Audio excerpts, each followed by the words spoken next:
My name is Rachel Huff, and I am attending Grand Canyon University currently to earn a master's degree in special education. I am working towards a goal as a special education teacher, but eventually I would like to become an autism specialist. I feel a strong sense of passion and duty for the special education field. My mother works in special education. I have loved ones with disabilities that are in these classrooms. I also have worked as an instructional assistant in many of these classrooms and have come to know many of the students and wanted nothing less than their highest success. I have learned that some of these classrooms are in need of improvements. Unfortunately, it is more common than it should be for these children to be left behind, forgotten, or neglected in their districts.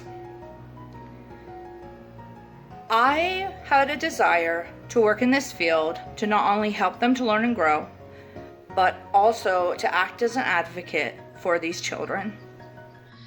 For me, a special education teacher can hold many roles, but the main role she holds is to support the child's well-being.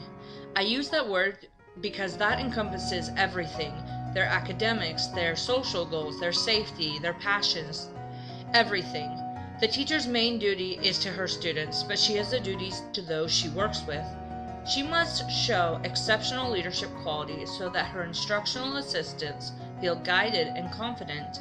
The best teachers I saw had a clear curriculum, but also welcomed advice from her assistants and encouraged them to take initiative and think outside the box.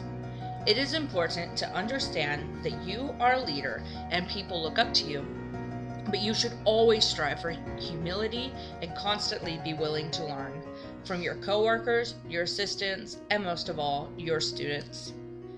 A special education teacher has the duty to create and implement a curriculum based around the needs of her students. She should refer to their IEPs as often as possible, designing activities to help the child meet their goals. She should understand the importance of working with the teachers in general education to achieve said goals and to diminish the line between general and special education as much as possible, allowing her students, to the best of their abilities, to socialize and be amongst their peers. She should also strive for professionalism and to be the kind of person staff, students, and parents can trust. Most of all, she should have vision and strive to make her vision a reality by planning, organizing, and simply hard work.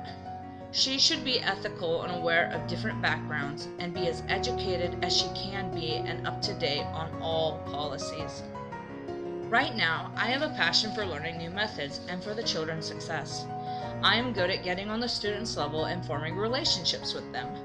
Considering I have only worked as an instructional assistant, I wasn't responsible for formulating a curriculum or communicating with staff members as much. I had very little contact with parents as well.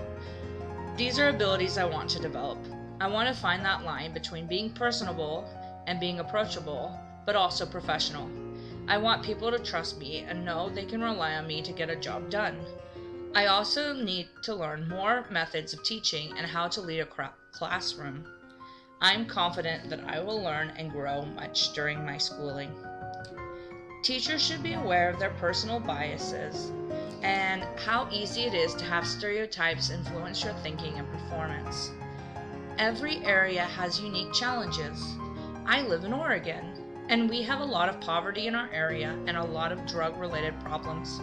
I'm using my town as an example, but every town has its drawbacks.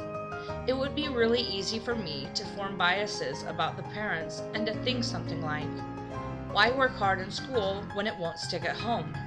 That kind of thinking could greatly harm the students' growth. I think it's human nature to want to frame ourselves with no fault and put the blame on others. A teacher should be aware of her students' background, but she should also strive for the vision to look past that and to look at them not as they are, but as they could become. A parent isn't going to trust someone who judges them. Put any and all biases away and focus on the student's success. It is inevitable that you will run into challenges, but keep an open mind as you work through them. I hope to prepare efficiently and effectively for this future position.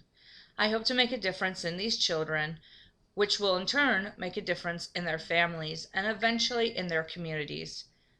The student is my number one priority.